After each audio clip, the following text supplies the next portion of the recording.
Good morning, Sergeant. Are we ready to begin? Yeah, we're just going to start the recordings and then I'll do the opening and pass it to you. Thank you. So at this time, will sergeants please start their recordings? Recording in progress. According to the cloud, all set. And good morning and welcome to today's hybrid New York City Council hearing of the Subcommittee on Zoning and Franchises. At this time, would all council members and council staff please turn on their video? To minimize disruption, please place electronic devices on vibrate or silent mode. Thank you for your cooperation. We are ready to begin. Good morning and welcome to a meeting of the Subcommittee of Zoning and Franchises. I am Councilmember Kevin Riley, Chair of the Subcommittee. Today I'm joined remotely by Council Members Lewis, Moyer, Bacher, Shulman, Carr, Abreu, Hanif, and Hanks. Today we will vote on 415 Madison Avenue proposal, which was heard by the subcommittee on January 21st, and we will hold public hearings on two rezoning proposals, 2892 Nostrand Avenue and 2134 Cole Street in Brooklyn, and a proposal to establish a commercial overlay for 99-07 Astoria Boulevard in Queens. Before we begin, I recognize the subcommittee counsel to review the hearing procedures. Thank you, Chair Riley. I am Angelina Martinez, review counsel to the subcommittee.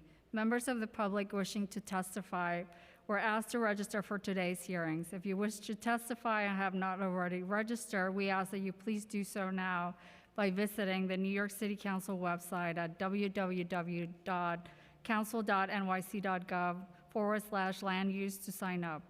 Members of the public may also view a live stream broadcast of this meeting at the Council's website. As a technical note for the benefit of the viewing public, if you need an accessible version of any of the presentations shown today, please send an email request to landusetestimony@council.nyc.gov. When called to testify, individuals appearing before the subcommittee will remain muted until recognized by the chair to speak. Applicant teams will be recognized as a group and called first, followed by members of the public. When the chair recognizes you, your microphone will be unmuted. Please take a moment to check your device and confirm that your mic is on before you begin speaking. Public testimony will be limited to 2 minutes per witness. If you have additional testimony you would like the subcommittee to consider, or if you have written testimony you would like to submit, instead of appearing here before the subcommittee, you may email it to landusetestimony@council.nyc.gov. Please indicate the LU number and/or project name in the subject line of your email.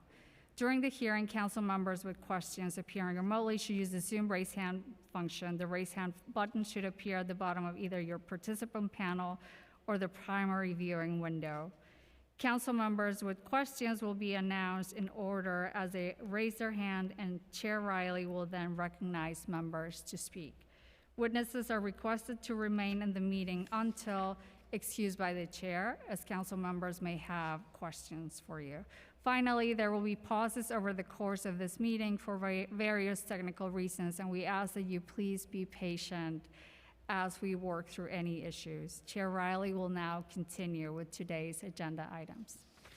Before we turn to our hearing, we will vote to approve with modifications pre-considered LU items under ULIP numbers C210453 ZSM and C210454 ZSM relating to the 415 Madison Avenue proposal in Majority Leader Powers District in Manhattan that was heard by the subcommittee at our January 21st meeting. This is an application for two special permits, one to generate a floor area bonus for provision of a public concourse at the ground floor of a proposed new office building, and two, a special permit to waive East Midtown height and setback rules and certain other sub-district requirements. These actions will facilitate a new Class A commercial office building at the corner of Madison Avenue and East 48th Street. The development site will also include a new at-grade entrance to an MTA concourse and platforms as a part of the East Side Access Project.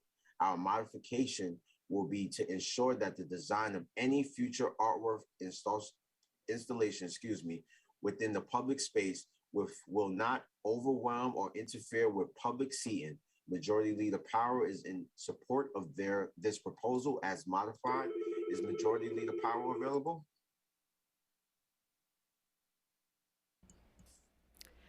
Chair, the majority leader is not here today, so we can proceed. Thank you, Council. I now call for a vote to approve the modifications I have described, pre-considered LU items under ULURP number C210453 ZSM and C210454 ZSM relating to the 415 Madison Avenue proposal. Council, please call the roll. Chair Riley, Aye on all. Chair Moya, former Chair, Councilmember Moya, Thank you. I vote aye. Councilmember Lewis, I vote aye. Councilmember Abreu, I vote aye. Councilmember Bottcher, I vote aye. Councilmember Hanks, I vote aye. Councilmember Schulman, I vote aye. and from Chambers, Councilmember Carr. Aye on all. By a vote of 8 in the affirmative, no negatives, no abstentions, the items are approved and recommended to the full Land Use Committee. And the vote is closed. Thank you, Council. To continue with today's meeting, I will now open the public hearing on pre-considered LU items under ULURP numbers N200-328 ZRK and C200-329 ZMK relating to the 2892 Nostrand Avenue rezoning proposal in Chair Lewis District in Brooklyn. This application seeks a zoning map amendment to rezone an existing R3-2 district to an R6B/C2-4, R7A, and R7A/C2-4 district, and to establish an MIH program area utilizing option 1 and 2. These actions would facilitate the development of an 8-story mixed-use building.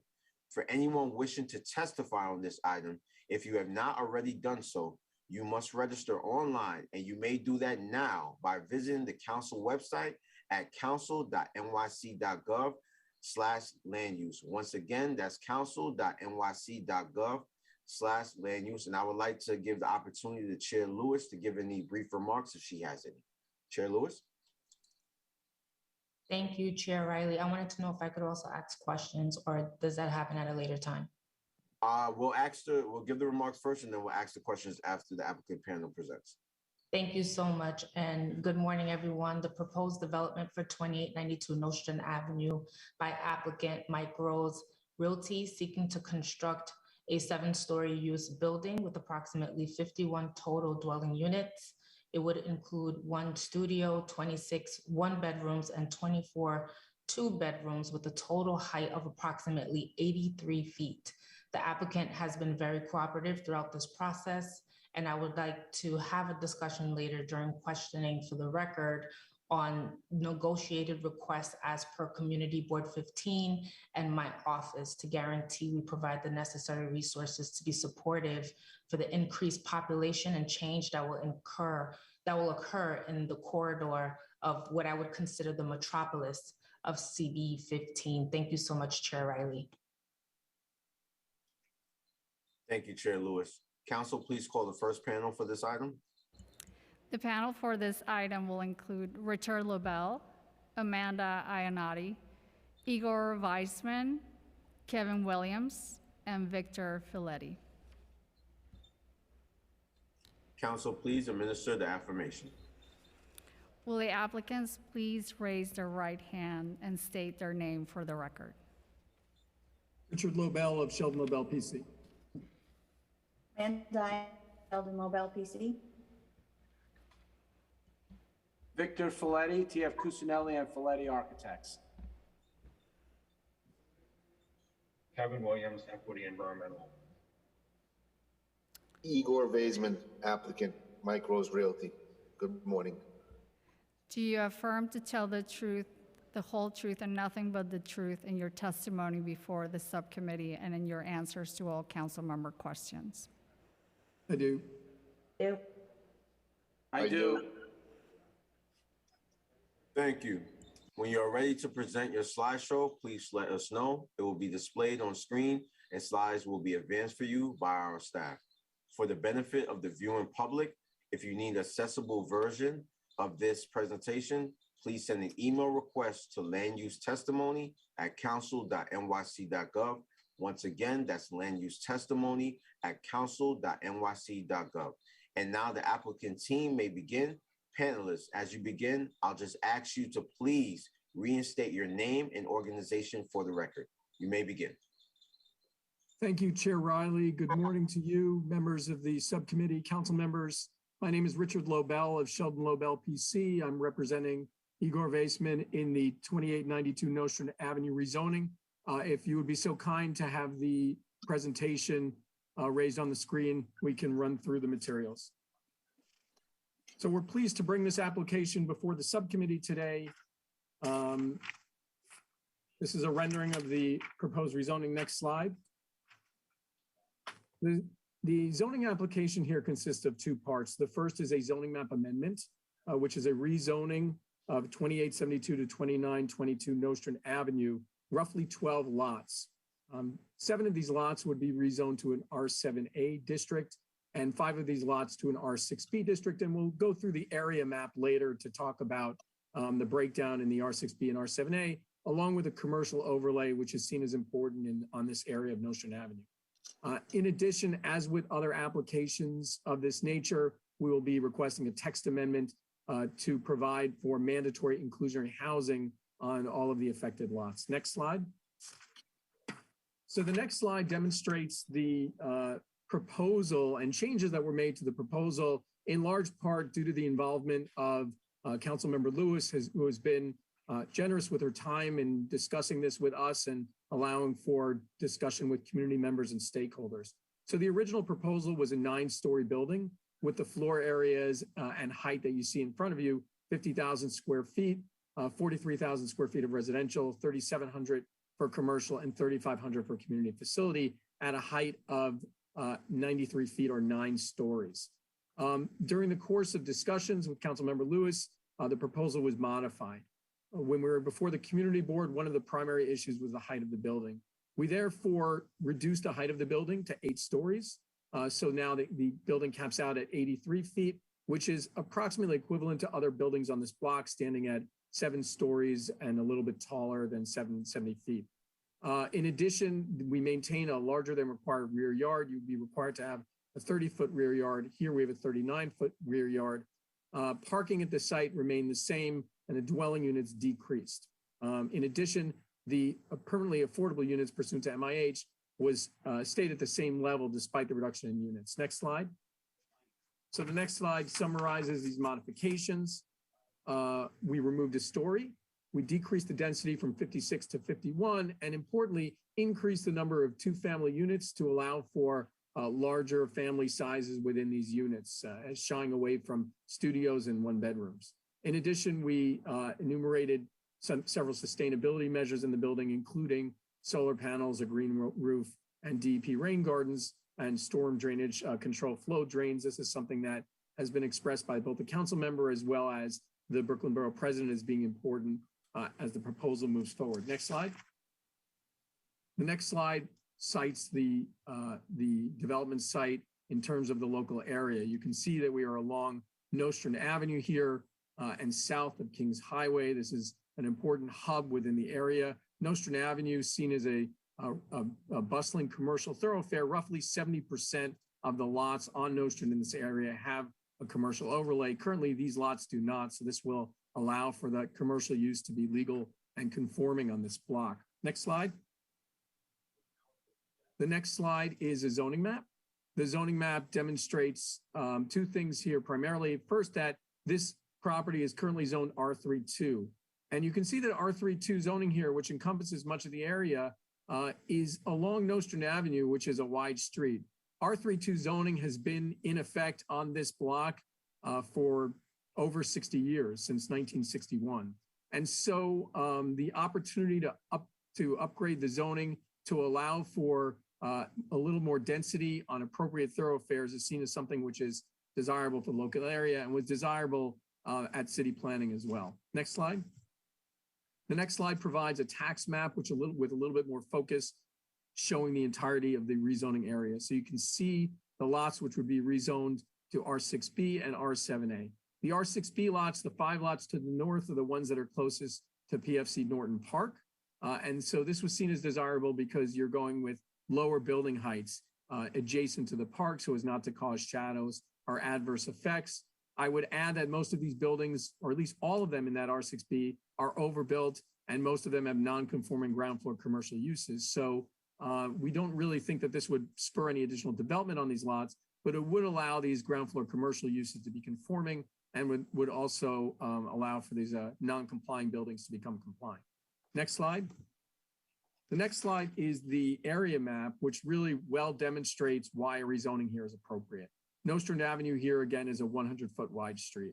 Avenue P to the east of this block is also 100 feet wide, and Kings Highway to the west is 140 feet wide. So one of the hallmarks of a good rezoning is to provide for wide streets, good access to the site. This is a site which is not unfamiliar with density in the area. You can see we already have 6- and 7-story buildings on this block itself. We've got 4-story buildings across the street and adjacent to the site. There's the development of Nostrand Avenue exceeds what would normally be permitted in the R32 zoning. You've got a lot of existing grandfathered buildings, both in terms of use and bulk, as well as BSA, Board of Standards and Appeals variances, which were granted to 2 buildings on this block. So you really have a site here which is appropriate for this step up to moderate density, to allow for the addition of residential units, to allow for, importantly, the addition of affordable units, which do not appear currently on this block, as well as to provide for that commercial overlay to allow for more vital commercial uses that would service the local residences in this area. So again, many of the hallmarks of a good rezoning. In addition, transportation options here are several. There's numerous bus routes that run along Nostrand Avenue as well as along Kings Highway. Next slide. The next slide and the slides that follow it demonstrate photographs of the area. I would note the first slide shows this 7-story building, which is 2 lots away from the proposed development site. So you can see the step down from the 7-story to the 4-story building and then to our site. We note that the 7-story building is an existing non-complying building. It's overbuilt with regards to the current FAR. So this rezoning would result in a benefit to allowing that building to become complying. The 4-story building adjacent to us was permitted by BSA variance. That too is overbuilt. 15 units in that building, again, a non-complying building, which would now become compliant. Next slide. Next slide, in the foreground, you can see clearly the Midwood Plumbing Supply building that currently occupies the site. Igor Vaisman, who is on the call with us, is the applicant here. His family has owned this building for over 30 years, since 1985. So this is a local resident, someone who's been invested in the area and now was hoping to develop this property for the benefit of the area. Next slide. So I think if we can page through the remainder of the photographs, and then we would briefly touch base with regards to the last 2 items in the proposal, which are the building plans themselves. I know that Victor Folletti is on the call with us for questions from council members regarding the architectural plans, as well as the affordability of the site. So again, this is the new proposal. You can see the building step down to 7 stories with an setback 8th story. Next slide. The next slide is a site plan which demonstrates the location of this lot on the block. Next slide. I guess you can skip the next slide, which is zoning calculations, which are tough to see unless you can read really, really small writing. But the slide after that is a site plan which demonstrates the layout of the space. Again, you can see the 8-story building with the massing toward the front and a reduced portion to the rear. The slide in front of you right now is the parking plan. Importantly, when we went to the Land Use Committee of Community Board 15, there were roughly 55 units in the building, and there were roughly 26 parking spaces. They asked us to go back and do better, and we did. So not only did we reduce the number of units pursuant to our discussions with Councilmember Lewis to 51, but we increased the number of spaces to roughly 52 spaces. So we doubled the number of spaces and 56 spaces. We more than doubled the number of spaces to allow for greater than 1 car per unit. This was seen as a benefit, and that's why we got the affirmative vote of the Land Use Committee of the Community Board. Next slide. The next slide merely demonstrates the ground floor, 4,000 square feet of new commercial space with a residential lobby and a ramp down to the cellar parking. Next slide. The next slide demonstrates community facility space, roughly 3,400 square feet on the second story with 4 residential apartments. The slide after this, next slide, shows a typical floor layout for floors 3 through 7 with residential apartments, again, with the bulk of those being larger 1-bedroom and 2-bedroom apartments. And then one more slide shows the reduced 8th story with, again, 7 units. With that, I think there's one more additional slide showing the section and the generous 39-foot rear yard to step back from the rear lot.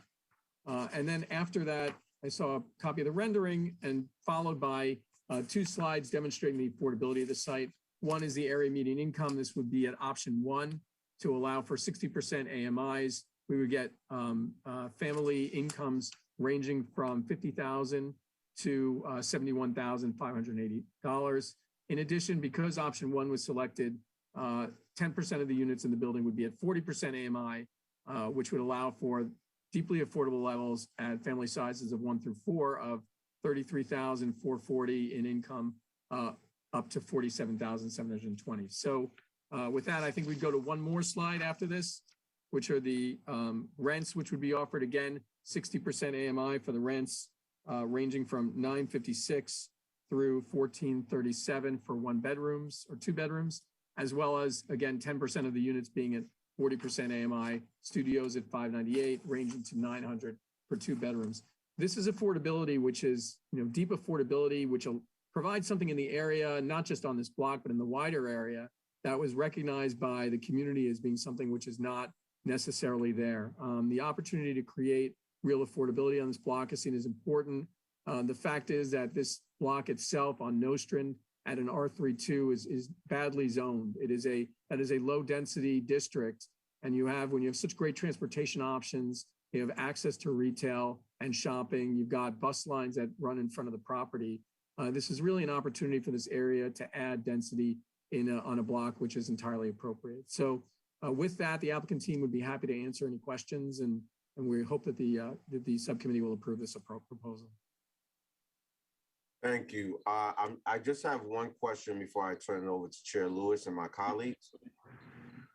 Given the transit access in the surrounding area, why did your team deem it appropriate to build more parking spaces than is required under proposed zoning? Are there any plans to devote some of these parking spaces for car sharing? So thank you for the question, Chair Riley. So we originally provided the minimum parking that would be required by zoning, which would have been 26 spaces at the time. And there were 2 discussions. The first was at the community board, which made clear to us that they wanted to see an increase in parking to 1 space per unit.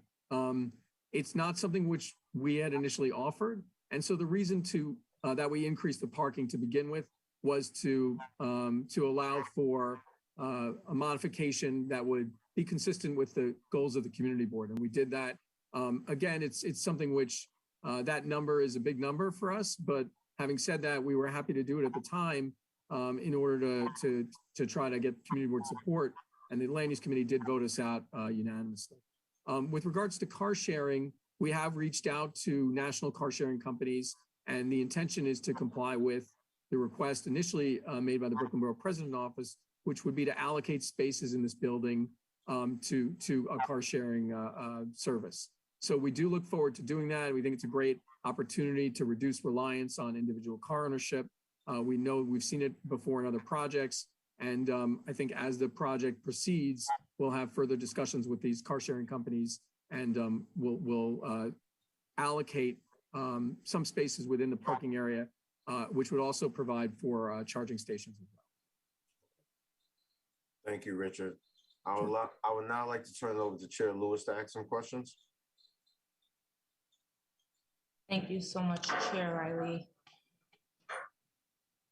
So I have a couple questions. I would like to know if the applicant can please comment for the record, the new proposed height for 2892 Nostrand Avenue and the total number of units that will be available. And if you could please clarify the mechanical component. Sure, thank you, Councilmember Lewis. So with regards to the proposed height, as the initial proposal was nine stories and 93 feet, the modified proposal is now 8 stories and 83 feet. With regards to the number of units, the reduction was 55 dwelling units to 51 dwelling units. I think with regards to a discussion of mechanicals, I would defer to Victor Folletti, the project architect, who is more familiar and can speak with more clarity to that. Thank you. So regarding mechanicals, I think you mean heating and cooling for the building. There will be high efficiency boilers and air handlers meeting all of the latest energy code requirements currently in the New York City Code. At around 95% efficiency is where they're at these days. There will be solar panels that will be installed on the roof that will sublet some of the electrical draw from the city, and could even come into some excess and rebates towards ownership. And is this component of the building is what makes it 8 stories? I want that part clarified because we've been sharing with community board that's going to be 7 stories, but there is an 8-story component if that could be shared on the record.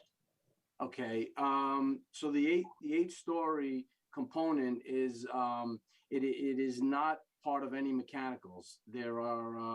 There is one floor at the main level that is commercial and residential lobby, and then a story above that is mixed with community facility and residential, and then there are the 6 stories of residential above that. All right, thank you. We need further clarification on the height, the actual height of this building, because we hear 2 separate things and there's one thing on the actual presentation as opposed to what's being shared here. My second question, I would like the applicant or any other agency, maybe HPD if they're available, if they can assist with further clarification and explain the tier process for the affordable housing lottery. Right, so Councilmember Lewis, the first thing I would say is that the discussion on the project materials with regards to height, maybe one of the points of clarity would be the base height versus the total height. The base height is 73 feet and 7 stories, with the total height being 83 feet and 8 stories. So the base height refers to the street wall height, meaning how high the building is massed on the street at 7 stories. And then the total height is after the setback, which Victor, I believe is 10 or 15 feet? 10 feet. 10 feet, and then there's an additional portion that rises. So that may be some of the discussion around the materials. That's what we needed on the record. Thank you. Okay, thank you. Sorry, thank you. Of course. With regards to the tiers and affordability, there's what the legal requirements are pursuant to mandatory inclusionary housing, which is that when selecting option 1, the applicant provides those units at an average of 60% AMI. Those tiers can go above or below 60% with the understanding that 10% of those units need to be at 40% AMI. So if you had, for example, of the total units, if you had 25% at 40%, 50% at 60%, and 25% at 80%, you would be, roughly satisfying mandatory inclusionary housing requirements. And in addition to that, with the input of the council member, we would be selecting a local administering agent for to conduct the lottery for those units. We have not done so yet. Obviously, we're still going through the rezoning process, but it's to our advantage to select someone who's more familiar with this community district, the local area, in order to successfully market to community board residents and to have a successful lottery. So we're happy to have that input as we go forward, but those are roughly the affordability tiers. And I would like the applicant to strongly consider extending the community preference to Community Board 14 and 18 if we're speaking about surrounding areas, given the lack of available affordability and housing options in this area. My third question, can the applicant please address your process in working to obtain a top-tier food supermarket for the community in this development? Sure. So again, one of the benefits of the rezoning is to allow for this commercial overlay district, which allows local retail. A C24 district provides for local retail to service the area. So the 4,000 square feet on the ground floor here, the inclusion of a food store would be not only of an advantage to the community, but as far as the applicant team as well. We've been looking to this, and we think it would be a great amenity, given the lack of options in the immediate surrounding area. In that regard, we've spoken to two food store owners, both of them operating in Brooklyn. One of them I know is a Key Food. And so to the extent that we're able to use that smaller model to allow for a food store here, we're happy to do so. So yes, it's something that we're seeking out. And again, we'll discuss this further as the project goes forward with the council member. But having said that, we will seek a top tier market for this ground floor, and hopefully we'll have a productive use of this. Thank you so much. And I wanted to know if the applicant can please explain how you plan to incorporate an MWBE contract with this development. Sure. So when we went to the Brooklyn Borough President's Office, as has been typical there was a minimum percentage that they sought out for MWBE and local contracting establishments. So we've committed to that. I believe the number is now 30% in accordance with potential tax abatement relief, currently 421A, although we don't know what that's going to look like in the future. There are general provisions which require anyone applying for that to satisfy certain minimums. Having said that, Igor who's on the phone with us, operated a local plumbing supply store for over 25 years at this site, and so is very well familiar with local contracting establishments in Brooklyn. So we look forward to and are happy to comply with that and to provide for some of these local establishments as well as MBWE to be involved in them. I look forward to you all complying with that as well. I'll be tracking that. My last question, an effort to work with the community, such as the synagogue across the street and New York Community Hospital that's now partnered with Maimonides Hospital. Is there a way you can possibly offer parking space as a measure of good faith to work with the community? So council member, we've got in the building itself 3,400 square feet of community facility, which just as an aside and a benefit would likely be doctor's offices on the second floor. We do have an overage of parking with regards to this building. So there are certain provisions which dictate residential parking spaces and whether they can be offered beyond the residents of the building themselves. So to the extent that there is an overage and that, given the fact that we do have a healthy amount of parking, we may have extra spaces. Whatever is permitted pursuant to law, we're happy to explore that and to try to get some local cars, off the street and into these spaces. It's to our advantage to fully utilize the parking here. So again, understanding the needs of the residents, but also understanding the needs of the area, we can definitely take a look at that. It's something that we'd be happy to do. And I know, again, Igor has received a lot of support and discussions with people in the surrounding area. And so, yeah, it's something that's totally within our program. Awesome. Thank you so much. Chair Riley, thank you for the time. Thank you, Chair Lewis.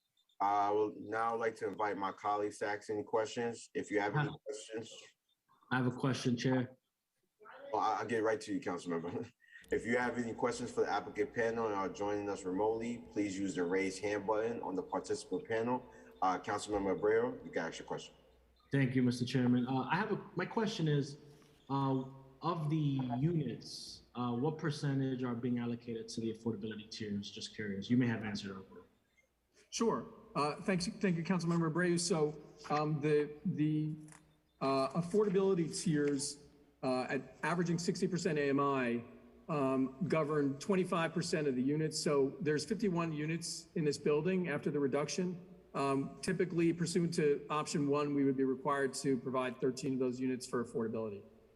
Given our conversations with the council member, we increased the number to reflect the old proposal. So despite the reduction in units, we now have 14 units offering greater than 25% or the minimum requirement. And so of those 14 units, roughly, those 14 units would be offered at an average of 60% AMI, and 10% of the units in the building are roughly 5 units. So 5 out of those 14 would reach levels of deep affordability. In addition, of course, and just to add, and one of the benefits of the program here is that the mix of those affordable units reflects the mix of units in the building. So it, because of the requirements of MIH, we won't just end in a, we won't end up with merely 1 bedrooms for those units. There'll be a mix of 1 and 2s, just like the rest of the building. Thank you, Councilor. Thank you. Thank you, Councilmember Abreu. There being no further questions, the applicant panel is now excused. Council, are there any members of the public who wish to testify on 2892 Nostrand Avenue proposal? Chair Riley, we have 1 member of the public that wishes to testify on this proposal, Jason Jackson, who is being promoted, so he can speak.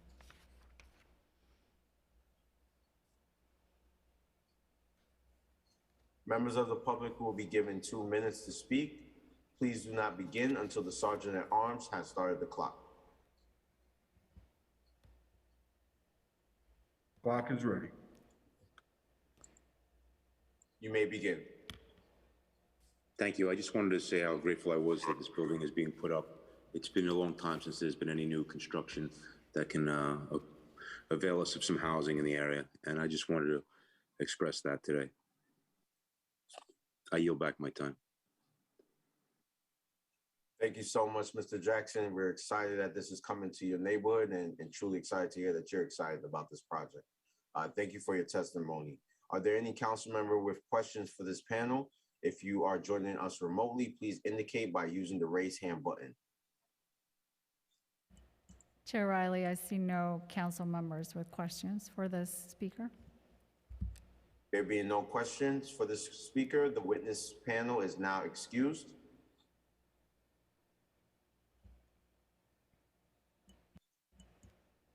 There being no other members of the public who wish to testify on pre-considered LU items under ULIP numbers N200-328 ZRK and C200-329 ZMK for the 2892 Nostrand Avenue proposal, the public hearing is now closed and the items are laid over. I will now open the public hearing on pre-considered LU item under ULIP number C210189 ZMQ relating to the 99-07 Astoria Boulevard proposal in Council Member Moya's district in Queens.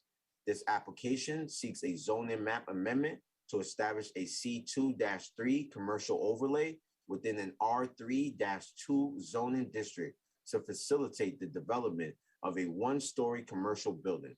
For anyone wishing to testify on this item, if you have not already done so, you may register online, and you may do that now by visiting the council website at council.nyc.gov/land use. Once again, that's council.nyc.gov/land use. And I would like to allow Councilmember Moya to give any brief remarks regarding this project. Thank you, Chair. No opening remarks here. Thank you. Thank you, Councilmember Moya. Council, please call the first panel for this item. The panel for this item will be Ron Mandel, Anastasios Giannopoulos, Yusuf Eid, and Umar Sis. Council, please administer the affirmation. Applicants, can you please raise your right hand and state your name for the record? I, Ron.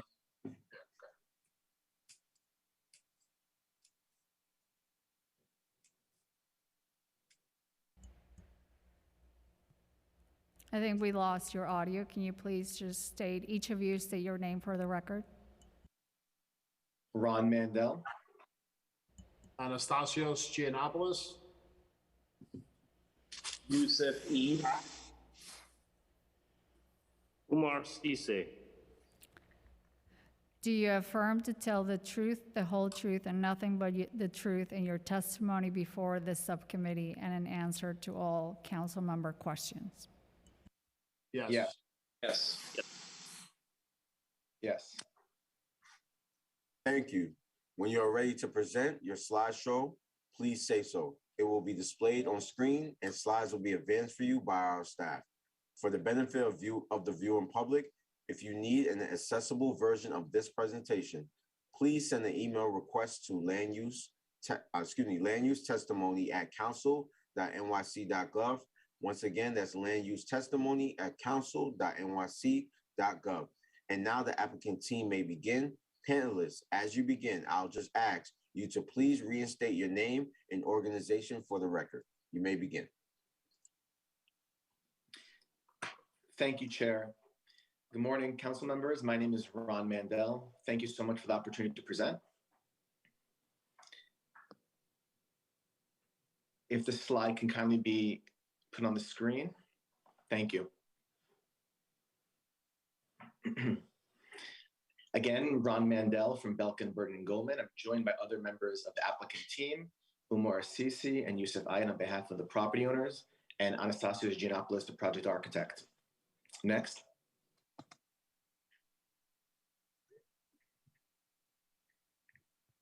Thank you. The application seeks a zoning map amendment to map a C23 commercial overlay over an existing low-density R32 residential district.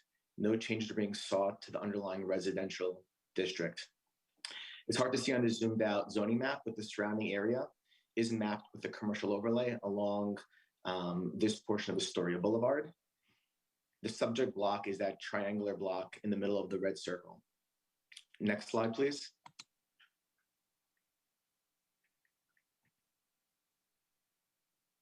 As I mentioned, this site's along Astoria Boulevard.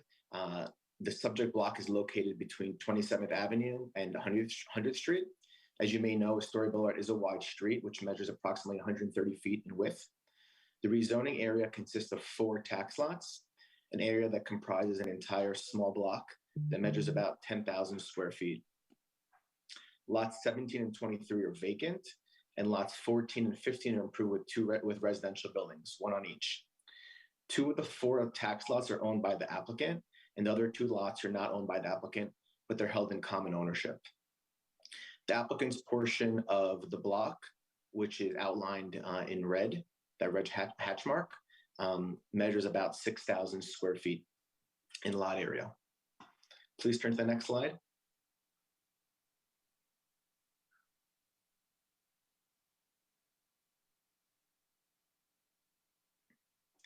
The block has been located in an R32 zoning district since the adoption of the zoning resolution in 1961. As you can see from this drawing, the subject block, which is small, again, about 10,000 square feet, is surrounded by blocks that are zoned residential with a commercial overlay. The commercial overlay exists directly to the west, to the east, and to the south along Astoria Boulevard. Next slide, please.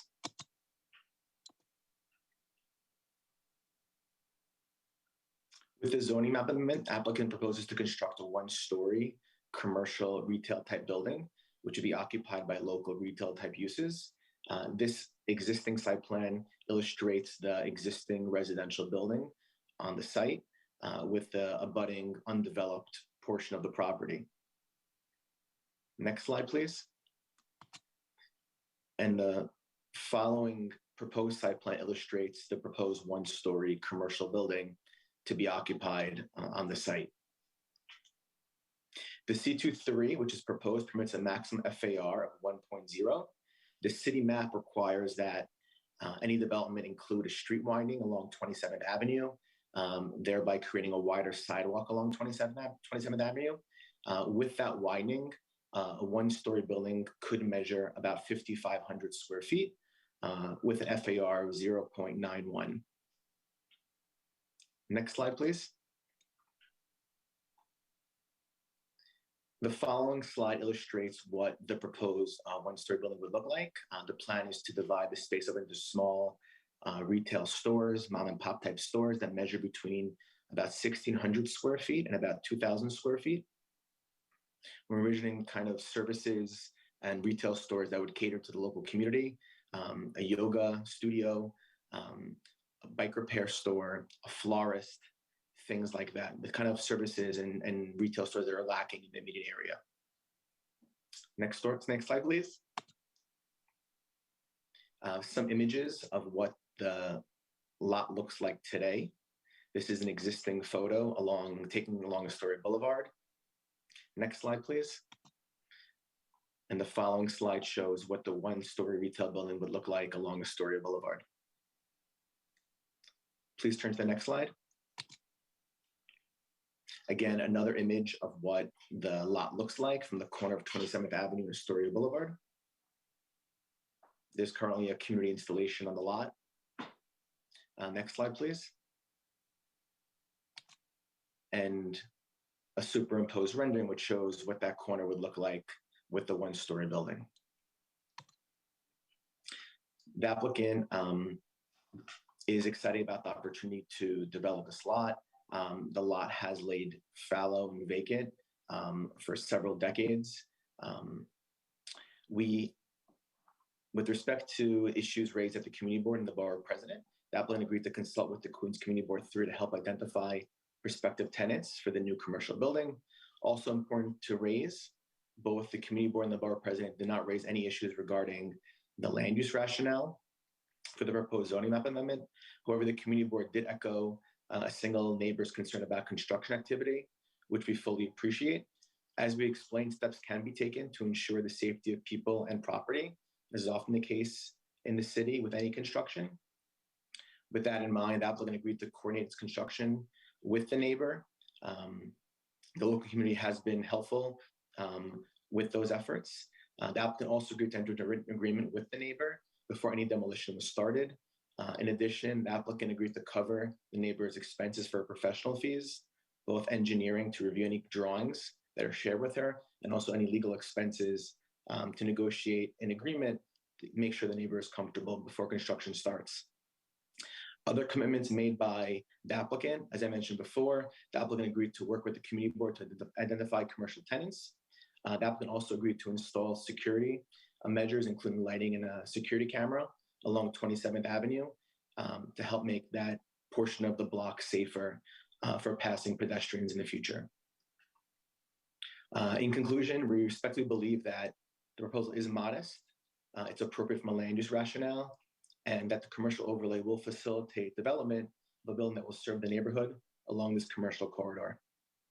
I'm glad to address any questions or comments that the panel may have. Thank you. Thank you. I have a few questions before I turn it over to my colleagues if they have any questions. While much of the surrounding area contains C1-3 commercial overlay zoning districts, your team is pursuing a C2-3 overlay district for this project site. Can you please explain what the difference is between the two commercial overlay districts and what the benefits of the C2-3 zoning are at this site for the record? Sure. Thank you, Councilor. The floor area is the same for both zoning districts. The rationale for the C2-3 was just to bring the reality of the marketplace, to the site, in the sense that the C2-3 allows for more flexibility in terms of the kind of uses. So when the proposal was made, for example, a gym or yoga facility cannot be constructed at the site. A C2-3 would have permitted that. So again, it allows for some more flexibility in terms of the kind of retail stores and services that could be provided at the site in the future. Thank you, Ron. Could you talk about any protective measures that you are taking to protect the neighborhood building at 99-18 27th Avenue as you develop this project, and any outreach efforts to that adjacent property owner? Sure. Anastasios Giannopoulos can also join in on this, but important to note that the plan is to conduct a pre-construction survey before any work at the site to document the existing conditions. Our engineer and architect also suggested that we install monitoring equipment on the exterior of the adjacent building to monitor any movement, and the neighbor will have access, her professional would have access to that information in terms of any potential movement to her site. Other protective measures that we install being called scaffolding. We also made a commitment to take whatever measures are necessary to reduce any noise that will occur during construction. Additional measures include making sure that we waterproof the exterior of her building. So when we take down our residential building, there'll be a wall that's exposed. And again, measures will be taken pursuant to the code to make sure that that wall is properly secured and waterproofed. Thank you, Ron. Ron, did you have someone else that wanted to? Anastasios, I mean, I could add to, I'm Anastasios Giannopoulos, I'm the architect. Basically, what we were gonna do is also provide extra shoring and wall supports, and that would also be inspected and reviewed by a special agency that would be a separate company that would come in and actually monitor the walls and the supports and whatever has to be done to make sure that there's no issues, no structural issues with the wall. Thank you. I would now like to turn it over to Councilmember Moyer to ask any questions. You, Chair Riley, thank you for the opportunity to just quickly make a brief statement here. Ron, just to go over this one more time on the commitments, and thank you again for working with our office and Community Board 3 as well. We're securing to make sure that the security cameras, lighting is all set up. You talked about having the neighbor that's there to the adjacent property that's going to be, who has some issues about the noise mitigation that you guys will be able to take care of and address that. But then also about the community art installations. I know we had brought that up as well. The neighborhood would still like to continue to see that. It's been a tradition that's been going on in East Elmhurst for a number of years now, and some of the neighbors and the civic organizations have requested that still be maintained. And I just want to say thank you to Youssef and the team over at Trade Fair, who have always been very gracious enough to provide the space there for the community. But can you just talk to me about that aspect of the property? Sure. So as you know, the applicant has been an active business owner in the community for nearly 25 years. They plan to continue to be an active and cooperative member of the community to make sure that the area is further enhanced. And to that end, yes, the commitment was made. We put it in writing to provide space to the local civic and the neighborhood to make sure that whether it's a holiday celebration or an art installation, that will find a mutually agreeable location for it, which will make the neighborhood even better moving forward. Great. Thank you. Thank you very much, Chair. That's it for me. Thank you so much. Thank you, Councilmember Moyer. I would now like to invite my colleagues to ask any questions. If there are any questions from the council members, you could use the raise hand button on the participant panel. Council, are there any council member questions?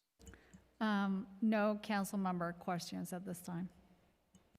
There being no further questions, the applicant panel is excused. Council, are there any members of the public who wish to testify on 99-07 Astoria Boulevard proposal? Yes, we have 2 members of the public present at the hearing ready to testify. We have Joshua Sykov and Fotini Liaperdos. Could we promote them?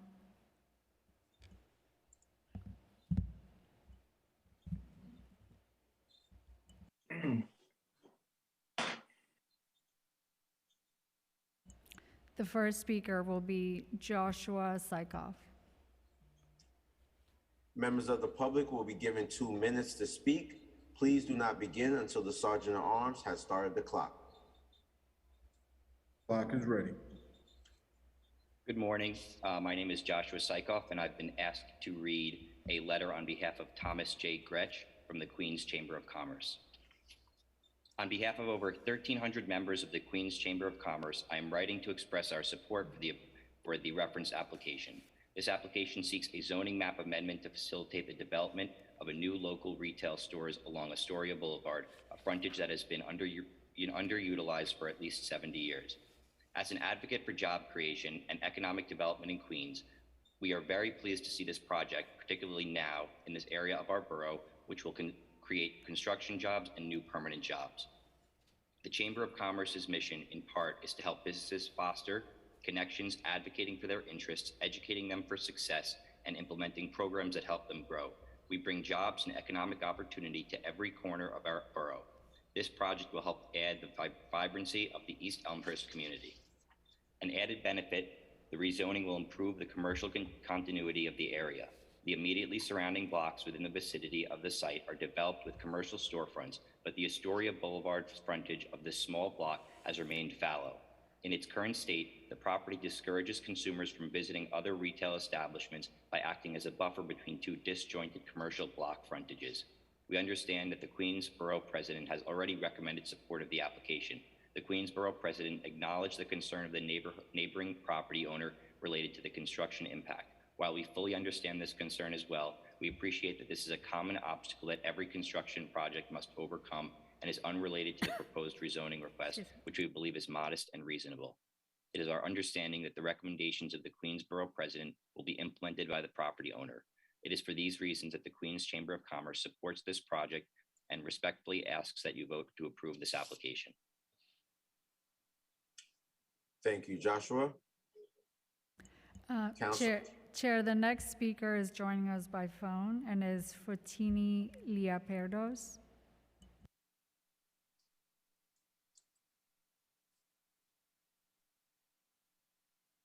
Fotini, you may begin. Good morning. Good morning.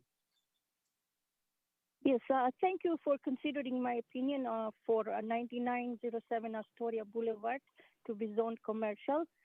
I have worked in the community for almost 20 years, and I'm very familiar with this area.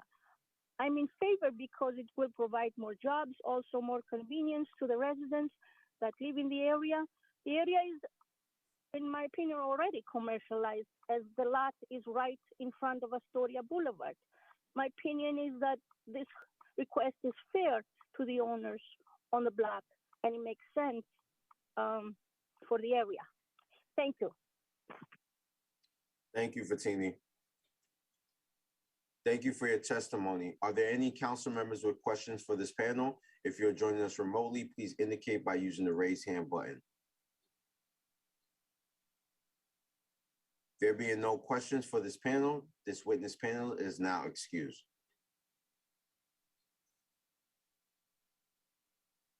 There being no other members of the public who wish to testify on the pre-considered LU item under ULUP number C210189 ZMQ relating to the 99-07 Astoria Boulevard, the public hearing is now closed and the items are laid over.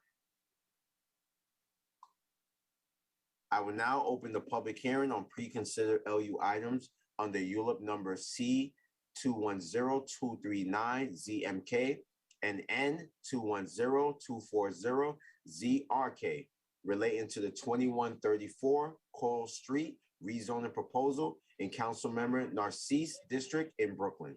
The applicant seeks a zoning map amendment to change an R4 C1-2 zoning district to an R6A/C2-4 zoning district and a zoning text amendment to map an MIH program area, utilizing option 1 and 2. These actions will facilitate the development of a new 5-story mixed-use building. Once again, for anyone wishing to testify on this item, if you have not already done so, you must register online, and you may do that now by visiting the council's website at council-nyc.gov/land-use. Once again, it's council.nyc.gov/land-use. Council, can you please call the first panel for this item? The applicant for this panel will be Neil Weisbard, Marty Weisbrod, and Burrell Frost. Council, please administer the affirmation. Applicants, can you please raise your right hand and state your names for the record? Hi, Neil Weisbard on behalf of the applicant. Attorney. Hi, Beryl Frost, PDF Design Architect's Office. Is there a third applicant? Yes, Marty Weisbrod. Thank you. Do you affirm to tell the truth, the whole truth, and nothing but the truth in your testimony before this subcommittee and in your answer to all council member questions? I do. Yes, I do. Thank you. When you're ready to present your slideshow, please say so. It will be displayed on screen and slides will be advanced for you by our staff. For the benefit of the viewing public, if you need an accessible version of this presentation, please send an email request to landusetestimony@council.nyc.gov. Once again, that's landusetestimony@council.nyc.gov. And now the applicant team may begin. Panelists, as you begin, I'll just ask you to please reinstate your name and organization for the record. You may begin. Hi, good morning, Chair Riley, council members. Neil Weisbard, attorney on behalf of Coyle Properties LLC, the applicant. Can you please bring up the PowerPoint?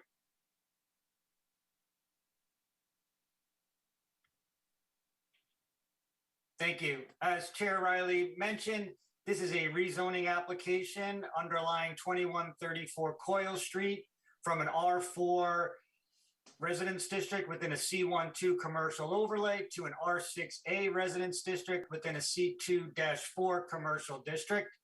The entire project area will be mapped as a mandatory inclusionary housing designated area. Next, please.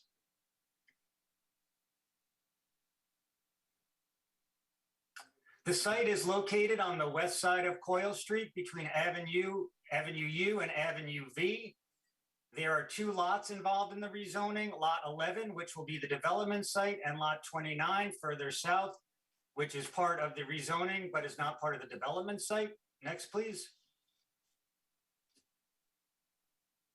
This slide shows the actual development site, Lot 11 only. Next, please.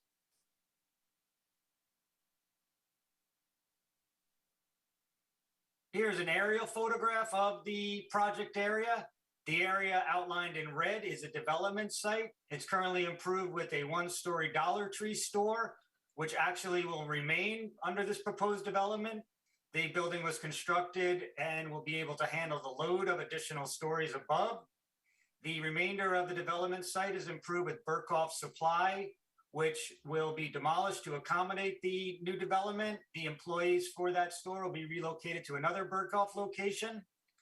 The project area also includes Lot 29, which is located further south and is outlined in yellow, and that is improved with the bank and other commercial establishments.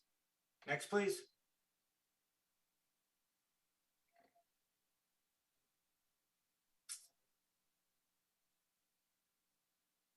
Here's a picture of the current zoning map. As I mentioned, it's currently an R4 residence district within a C1-2 commercial overlay. On the right side is the proposed rezoning area to an R6A within a C2-4 commercial overlay. Next, please.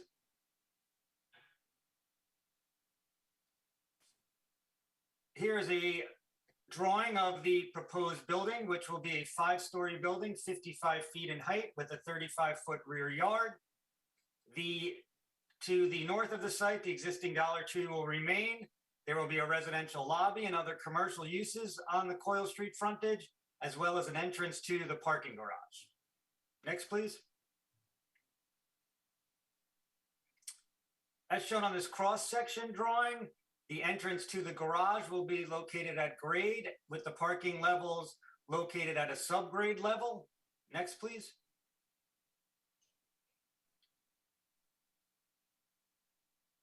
Thank you. Just to quickly mention that we worked extremely hard with Community Board 15 on this application. The height was reduced from originally 85 feet to 55 feet due to concerns by the Community Board, as well as a significant number of parking spaces. The garage can accommodate 195 spaces on 2 subgrade levels. However, pursuant to the Community Board's request, the number of parking spaces will be one space regardless of how many dwelling units, which looks like it'll be about approximately 120 dwelling units in the building. There'll be one space for each dwelling unit and 47 accessory spaces for the ground floor commercial uses. Next, please.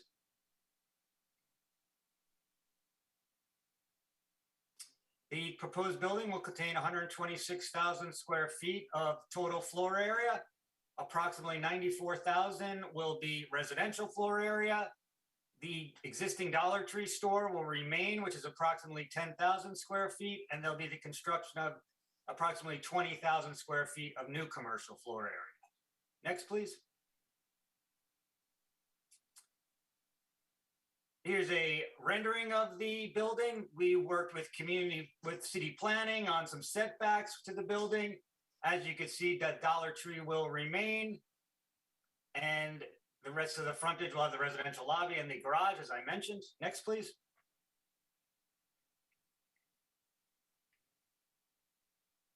This is a zoning comparison under the existing R4 zoning. There is a 0.9 maximum FAR permitted under the proposed rezoning and within the inclusion of a mandatory inclusionary housing designated area. The maximum floor area ratio is 3.6 for residences. Next, please.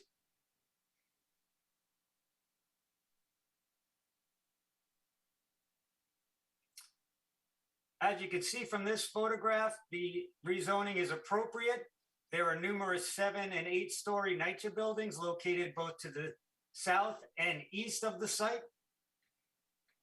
Next, please.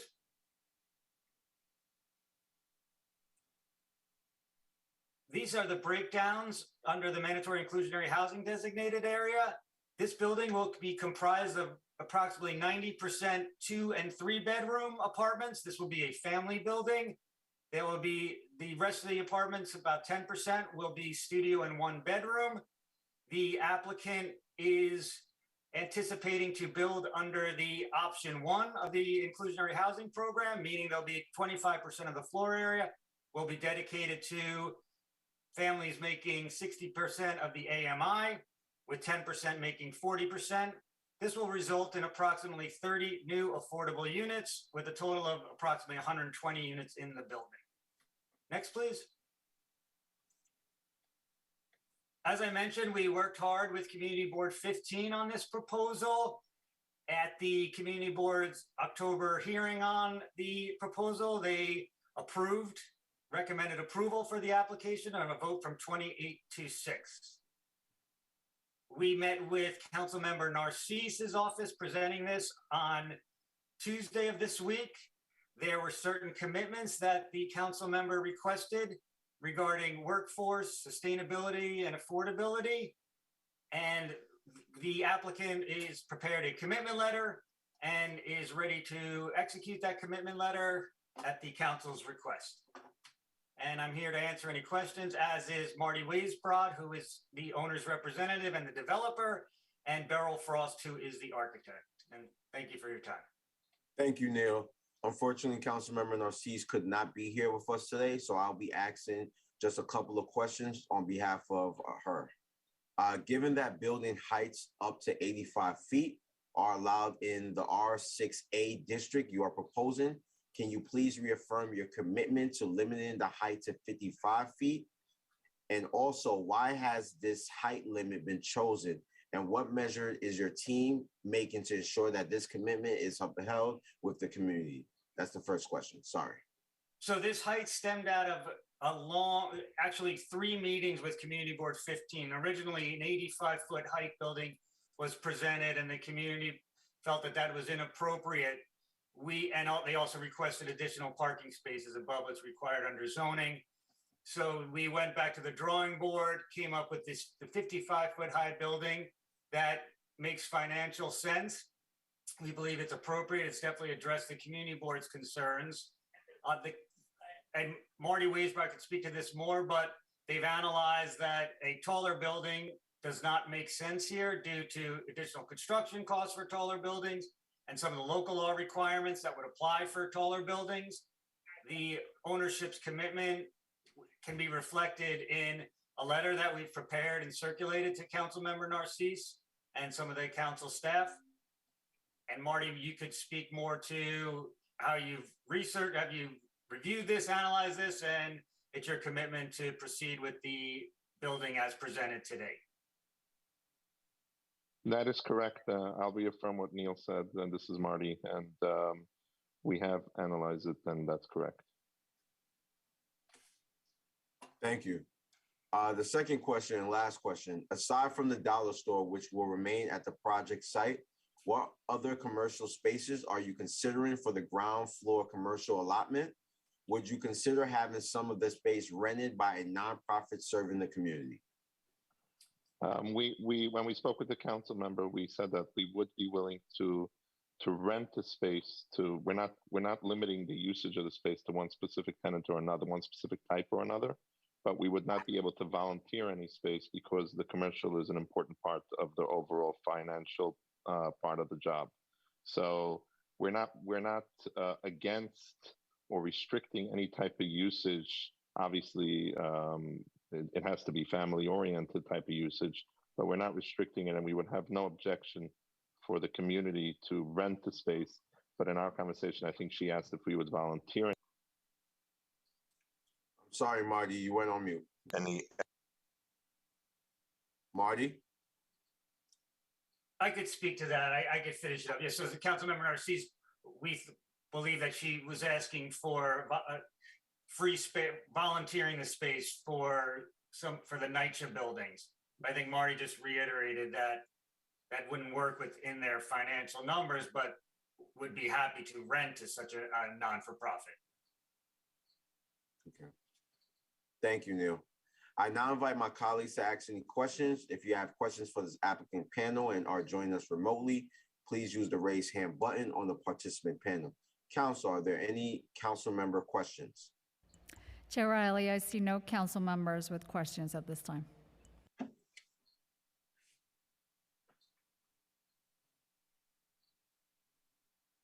There being no further questions, the applicant panel is excused.